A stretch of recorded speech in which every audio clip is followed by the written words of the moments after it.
This is Chicago's Morning Answer with Dan Proft and Amy Jacobson on AM 560. The Answer.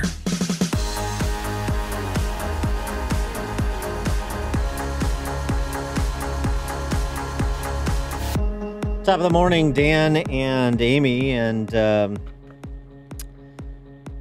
love organizations and individuals who help other people reach their fullest potential. Nothing sadder than unrealized potential. I know, as somebody who is a living example of unrealized potential. It's very sad. And also, the times in which we live are very disturbing. Wesley Smith, writing a national review on the topic of euthanasia, as he does routinely, one of the individuals who best covers this topic, this ghoulish topic, that we've talked about on this show, both front end and back end. Aborting children with Down syndrome. Celebrate that. That's in Iceland too, right? That's 100%, right? For 6 years running. The incidence is very high here too in this country.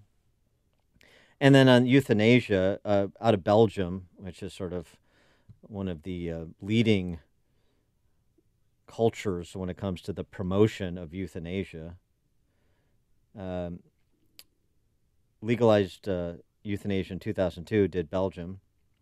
And, of course, since that time, what happens? The creep, the expansion, the increase nearly tenfold from 235 in 2003, the first full year of legalization, to 2,309 in 2017. And in 2017, about 15% of the cases of euthanasia were of people whose deaths were not expected in the near future. Legalized killing of people who are suffering from depression and other mental illnesses. Also, physical disabilities. For example, 3 children were killed under Belgian law in 2016 and 2017. 17-year-old kid suffering from muscular dystrophy, 9-year-old child who had a brain tumor, 11-year-old child suffering from cystic fibrosis. And become inconvenient. It's the humane thing is to put people down. That's how sick is the culture in certain respects. And, of course, this is being brought to the United States, starting on the left coast in places like California and Oregon. And so it's fun to be part of organizations and to see other organizations going the opposite direction, saying every human being has value, every human being has talent and ability, and and people who are called to try to help other individuals who may have different struggles fully blossom. And that's what our friends at the Eisenhower Center in Milwaukee, Wisconsin are doing. And for more on this topic, we're pleased to be joined by the development director for the Eisenhower Center in Milwaukee. He is David Ordan. David, thanks for joining us. Appreciate it. Thank you, Dan and Amy. Thank you for having me on. That was a beautiful introduction and really well said. Thank you very much. And we came to know about the Eisenhower Center. We're very familiar with organizations like yours in Chicago. We've talked about before a lot of good organizations that serve persons with developmental disabilities. But you sent us some packages of dog treats. Oh, yes, you did. Yeah, that's the shortcut to our hearts, of course. And this is, so we have Seguin Services in Cicero. They run a car wash with their clients and residents.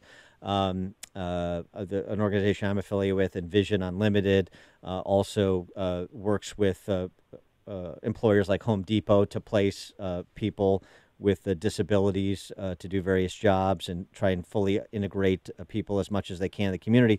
One of the things that you're doing, though, which is really cool, is you've got a group of your clients who have developed a business creating dog treats And I can tell you now, Amy's dog is probably a bad taste tester because, Oh, no, we're already down a bag. well, I know, We but chowed down the whole bag. but Bunky's like a billy goat. He'll eat anything. She'll eat anything. No, she's finicky, just like Hayek. That's Hayek one has thing a they have in sharp common. palate. Oh, that's right. Gourmet only, and he loved the Ike Bites dog treats, IkeBitesDogTreats.com.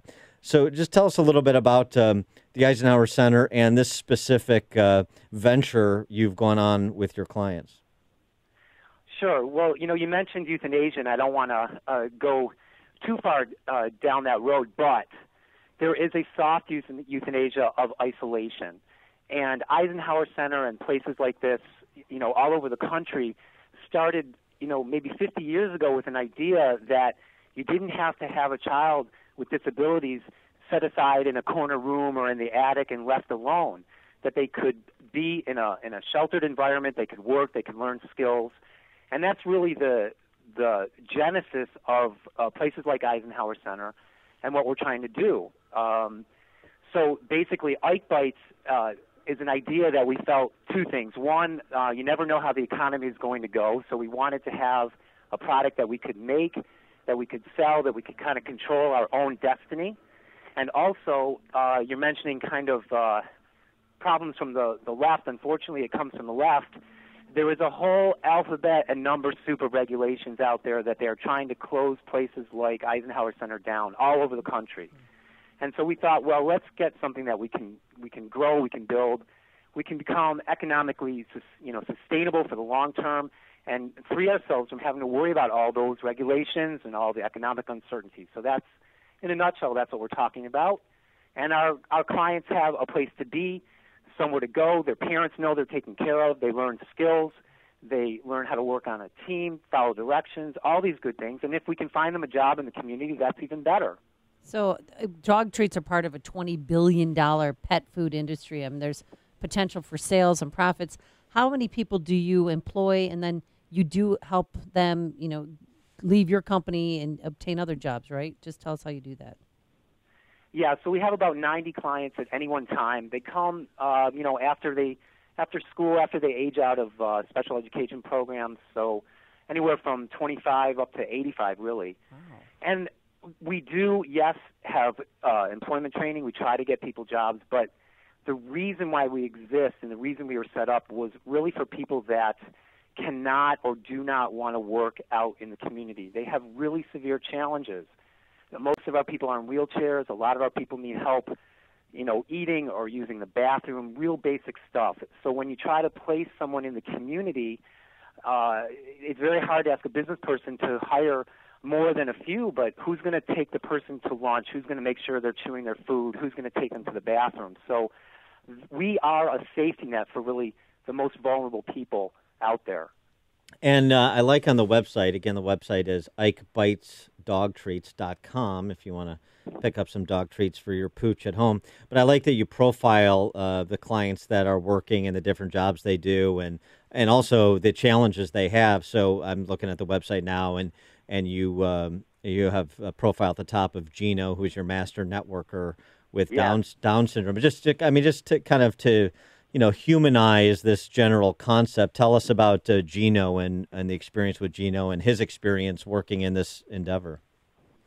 Sure. So Gino is great, and if you're ever up here and want to visit, bring your business card, because the first thing he'll do is he's going to ask you what you're doing here and where's your business card. So he's wonderful, and he, as you see, it says we have on task, total concentration.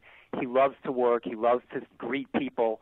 And at the same time, he's really vulnerable out there. So we have a place where he can learn to bake, learn to package, earn a paycheck, and he's got the pride of being part of something big. So Gino is great. They're all great, really. We have a wonderful group of people. And I have to say, if anybody hates their job, take a walk through our place, and you will have a different view of life. What is it? What's their? I mean, are they just so happy to work there? What's their? Coming to work every day must be a joy. Sure. I mean, that's the whole thing. Almost everybody wants to work.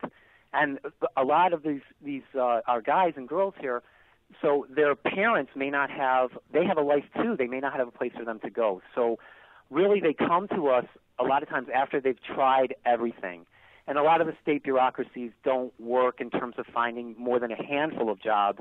And there's maybe 500,000 people in this situation across the country, and certainly tens of thousands in Wisconsin, I'm sure more in Illinois.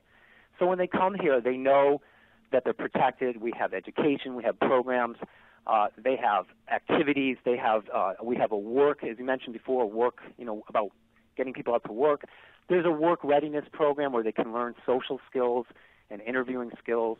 So they come here, and this is their place, this is their job. We used to call it job security, that you could have a place to go where you'd be for a while, and people would know and care about you, and you could produce something well, and again, gain the pride of earning a paycheck. So how long has the gourmet dog treats business, if you will, been up and running, and how's it going?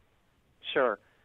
So we started about 2013. Again, it was sort of in the middle of the recession, and we really needed to find a way to get some independence. So we started selling them in our lobby. I think the first month we sold $25. That was a big day. And now we are in more than 120 groomers, kennels, pet stores, and other places around the country. We are baking up a storm. We're working with other dog treat companies and private label. We got a partnership with someone who made a Shark Tank deal earlier this year. Oh, really? And so we're really on the verge of something that this dream could happen. So it's exciting to watch. Every time we grow, we get to employ more people back in the bakery. And it's growing, and I do think it could be a model for other places. And you know what? Someday I'm hoping that your dogs will be the spokespeople of yeah, a exactly. canine warrior force. Well, Hayek and Bunky. maybe Hayek. Hayek is very camera friendly. Bunky, not Bunky's so much. extremely photogenic for an English bulldog, I have to tell you. Well, And there she you go. We loves can be your bought. treats. She does not like. She's very finicky, and she loved them. That's like saying someone is very photogenic for an offensive lineman. I mean, Hayek is. I mean, Hayek he's is more refined. He's a yeah. matinee idol. So you're definitely going to want Hayek, David. All right. All right. Well, just so you know, the treats they're handmade, they're Okay. wholesome products, Oh, good. all that good stuff. Human grade. We've been tested for they call it crude analysis, all that good stuff. So you could even share the treats with Hayek, Dan. If you I wanted have. to. I have. Yes, they smell so good. I want to eat them. Is that bad? I like Is that. Amy, you are allowed. No, you are allowed, and in fact, I require it. There you Thank go. you. I like the Okay. peanut butter dog treats, and so does Hayek. He is David Ordan. He's the development director for the Eisenhower Center in Milwaukee. Check out the website, this business they've started, great dog treats. IkeBitesDogTreats.com is the website. David, thanks so much for joining us. Appreciate it. Thank you, Dan and Amy. Have a great day. You too. And he joined us on our turnkey.pro answer line.